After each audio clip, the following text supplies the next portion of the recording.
There was an article this week in Scientific American, which I suppose is some sort of tabloid at this point. I don't know. This was the headline of the article. I just thought it was so crazy. And, it made the rounds a bit online regarding Damar Hamlin. If you don't know, he was the player for the Buffalo Bills, had a heart attack on the field. He's recovered or recovering currently. It looks like he'll be okay. It's unclear whether he will ever play in the NFL again, but that is the nature of such a thing. The article titled, Damar Hamlin's Collapse Highlights the Violence Black Men Experience in Football. What?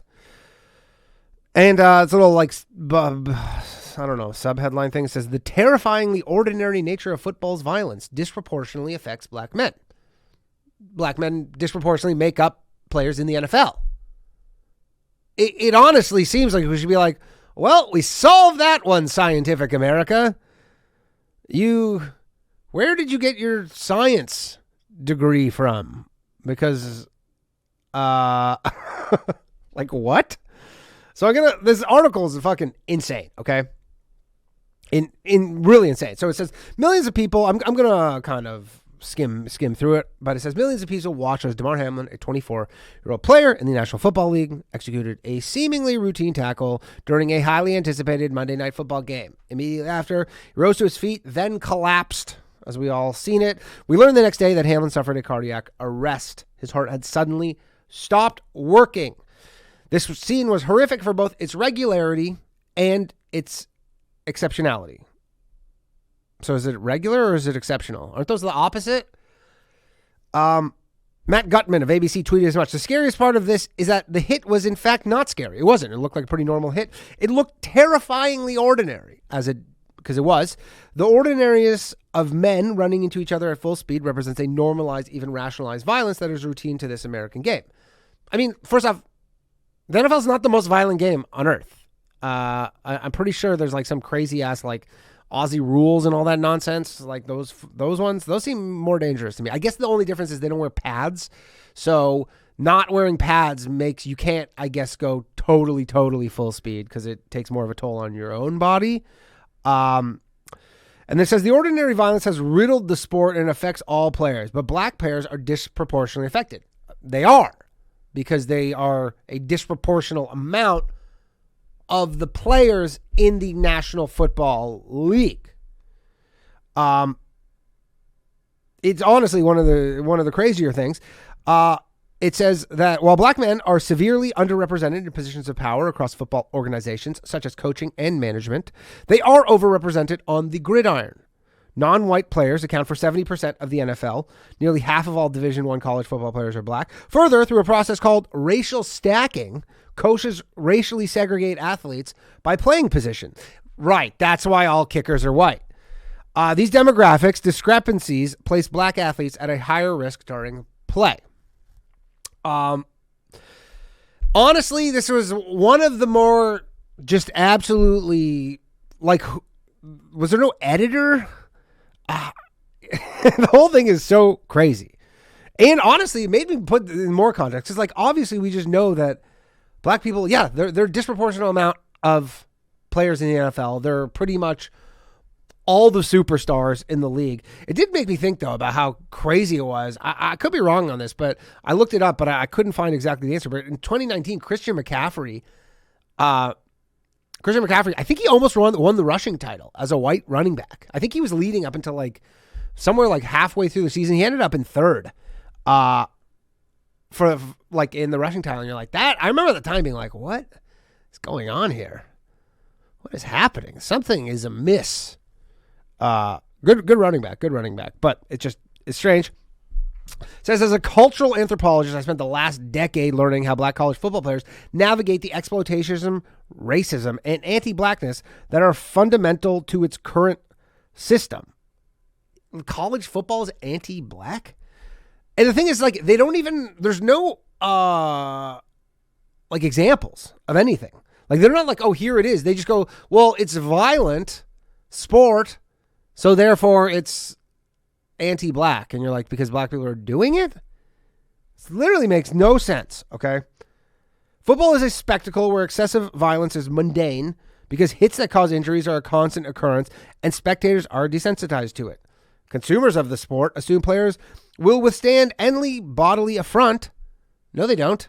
So they are shocked when a player's physical limits are exceeded, often on very public stages. People with a vested interest in professional football rationalize excessive violence in this structured space, as well as the ones that encompass college, high school, and peewee play, all because they assume that rules, equipment, and regulations exist to prevent death. No. Also, no. I mean, when you watch football, you obviously like the football, but you also want to see, do you remember like in the early 2000s, before the CTE stuff, and they had that segment on Monday Night Football where it's like, he got jacked up, and it was literally just one guy after another getting concussed. It was just constant concussions. And then they'd be like, he got jacked up. And he would get jacked up. He would get a concussion or very injured. While this form of entertainment has been normalized, Hamlin's injury demonstrates that ordinary violence has potentially deadly consequences and highlights how black men's athletic labor sustains this brutal system. Like, are they being forced to do this? Seems like they want to. Seems like it's America's most popular game. And then the people want to do that, and then they happen to, physically have attributes where they excel at this game, clearly. Like, there's how many Asian players are how many players from the East Indian players are there in the NFL? Probably between both of those 5, and they're probably all like long snappers and punters. Maybe one offensive lineman or some shit. On these playing fields, ones that sociologist Billy Hawkins would argue are never theoretically, this is where it gets just, whew. One that sociologist Billy Hawkins would argue are never theoretically far from plantation fields. Financial stakeholders value black bodies for their productive potential and physical prowess. I would like to note that Tony Dungy, former NFL player, NFL coach, tweeted that this thing was fucking nonsense, so good for him. The league encourages and facilitates rigorous training and disciplining so players can execute seemingly impossible. You're talking about all sports. Like, this isn't unique to the NFL. Like, all sports do this, where they, they tax their bodies. Like, yeah, now maybe, like, what about boxers? Like, there's so many violent things that people do that are not, necessary. Like, I guess you're like, what's necessary? So, what is your solution here? That's why you can never let these people in charge of shit, because they'll just be like, yeah, we got to cancel the NFL. Even though nobody is like being forced to do shit. Everybody's just enjoying themselves. The league encourages and facilitates rigorous, I already did that. In the words of sociologist and activist Harry Edwards, like a piece of equipment, the black athlete is used. While I'm not aware of research that compares the rate of injury between black and white football players, because I would venture to say, why would there be any? Heat strokes, ACL and labor tears, ankle sprains, bone breaks, and concussions are just a few of the consequences of how these bodies are used. Yeah, it's called professional sports. Like, you could tell that this is written by a chick, because you're like, this is sports. That is what happens. Yeah, you put your body on the line. That's the whole point. It's why people pay huge money to go watch these players, because you're like, these are the best of the best. They have been filtered out through an entire system. Excuse me. They've been filtered out by an entire system all the way up. So you go, these are the best ones. Like, when I always often think about, like, when you go watch, like, I couldn't give a shit about going to watch AHL hockey or AAA baseball. I just don't care. But, like, those guys are right there.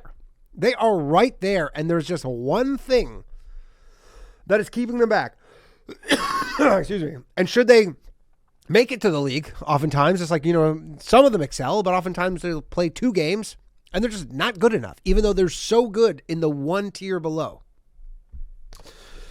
The most recent and exaggerated example occurred in fall 2020 during the first season of play during the COVID-19 pandemic.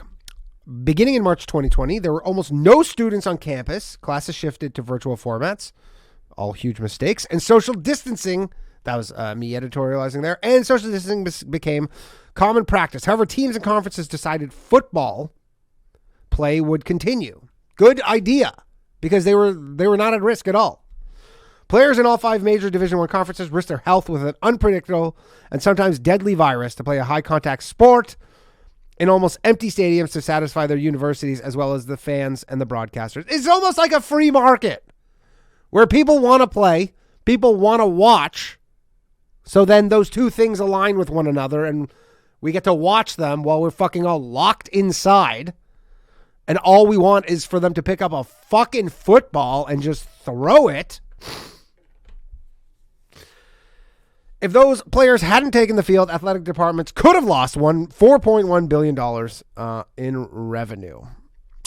Now back to Damar Hamlin. They say despite the severity of Damar Hamlin's injury, the current NFL season will continue. Imagine they're like, the season's done. Like, just even you wrote that out loud. You wrote that, not out loud. You wrote that, and you're like, let's publish this in Scientific American. Like, that the current season, yeah, of course. They didn't cancel the fucking NFL season for 9/11. Why are they, you think they're going to cancel it for, they didn't cancel it for COVID. They replayed it, or they're not replayed it. They played a modified version. The game between the Bills and the Bengals has officially been canceled, and the playoffs will be modified, but predictably the Super Bowl in February will be followed by the scouting combine in March, the draft in April, and team training camps during the summer, all to prepare for the season to begin again in the fall. But we can't forget about that without players themselves, the game cannot persist. Yeah, but they want to play. The elaborate infrastructure of the entire system relies upon the continued participation. If we expect these quotidian gladiators to return to the field, structural shifts must occur so that they are actually cared for in a way that respects their humanity. No. As men who just happen to play the game of football exceptionally well. Look, again, the whole reason they're compensated so well is for that reason. That is like, that's the trade-off. You go like, that's why people participate in all this stuff is you go, well, if I become the best at my position in the world, I get to make a boatload of money. And there's lots of people who do dangerous jobs in exchange for money. They're almost always men, like 99% of the time. But that's how it works. There's these dangerous jobs people don't want to do. You ever see those fucking TikToks where some guy has to like, I replace a light bulb on top of this tower and I got to climb up like 400 stories in wintertime and it's dangerous and I get paid 90. You're like, yeah, no, who wants to do that? Who wants to do that? Nobody. It's funny too, Scientific American. And now I'm starting to get into some dangerous territory right here. I don't really know how this works, but Scientific American, do you have any articles about the increase of heart attacks? About the fact that it was like a heart attack. So, okay. This is a tricky subject right here. People's minds are very made up. I was thinking of actually doing a topic about just a general increase in heart attacks. If you go search on YouTube heart attacks, not a lot comes up. It is very strange. Like if you go like increased heart attacks, there's not a lot. And I don't know if you get kicked off of YouTube for it. Maybe I'm going to get kicked off for this. I hope not. I hope this is not strike worthy for just discussing something that we know for a fact to be true, that there is an increase in heart attacks. Now, it's interesting because excess deaths are up. I don't actually know. Sorry, you know what? I'm going to take that back. It appears that there's an increase in heart attacks. I don't have the stats. I can say for certain that excess deaths are higher. There's no question. Excess deaths are up. There's more deaths than there should be. They can model this stuff pretty precisely. And there's a decent amount of deaths more than there should be on a weekly basis. Now, I was reading some stuff. Scott Adams, the Dilbert guy, if you know him, sharp guy. He basically said, like, you know, maybe it's from the vaccine. Maybe it's from COVID. Maybe it's from people using more drugs. Maybe it's depressed. And people are kind of quick to jump to conclusions on this. Like, I personally thought my first thing was like, oh, he had a heart attack on the field. And you're like, well, do you get a heart attack from getting hit really hard? I didn't think you did. But then I went, did my own research, if you will. I was watching some videos. I watched a YouTube video with this guy. His name's Dr. Mike Hansen. You can check it out. He basically talks about this. He's a doctor. I don't know even what kind. So maybe he's talking shit. But the interesting thing to me was in the comments section of his video on YouTube. There's a lot of people who were coming out in the comment section saying like, you know, when I was 18, someone I was playing lacrosse, someone had a heart attack, died on the spot. Like so it's like this happens. This does happen. It's not like it's easy because the times we're living in to say like, oh, this is for sure this. Now it does seem suspicious, but it's hard to necessarily attribute specifically like these things. And again, I don't like, it's weird. Am I allowed to talk about this on YouTube? Excuse me. Wouldn't it be funny if I had a heart attack right now? Like I was just like, isn't it suspicious that all these heart attacks, and then I'm like, ugh, and then I just die. People would like that. I mean, I will say that I had someone I knew, a comedian, 32 years old, had a heart attack and died. That is weird. Definitely just dying in your sleep. That one's a weird one. That's weird. Yeah. But I will say that because I know a lot of people are probably like, it was for sure the vaccine. It was 100%. There's no question. It was the vaccine. And then people were like, well, you don't know their vax status or whatever. But you're like, yeah, but also it's the NFL and probably 98% of them are vaxxed. They don't have a mandate anymore, I believe, but they did. But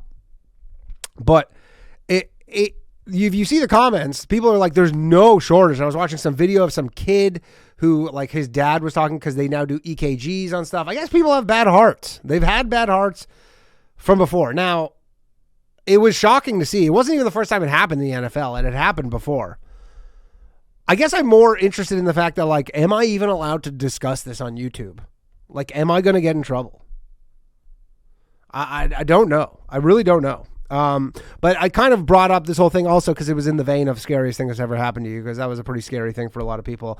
And I am glad he's okay. But I don't even know what my point is here. I guess like you don't want to be super quick to rush to judgment or to, you know, because we all have biases, obviously. We all do. And then sometimes you look to, you know, get positive affirmations of your bias with just things that happen. But it is interesting looking through the comments. I will say, looking through the comments, because there were a lot of people who were like, yeah, when I was 17, like it was like the 70s and we didn't have any of this shit. And just like, yeah, my friend took a lacrosse ball right to the chest. I guess if you get hit really hard, right where your heart is, you can die. But it's like, don't they have pads in the NFL? I don't know. I don't want to get too wacky out here. I know that a lot of people's minds are probably pretty made up. And I think I watched Brett Weinstein on Rogan, and he talks about this. And the crazy thing is, because he's I guess like me, where he says like, I don't know, but this is all stuff that could easily be found out. And why aren't we looking into it? And that is the real question, is the why are we not looking into it? All right, I'm going to open the phone lines. I've been rambling. I apologize. Went a little long.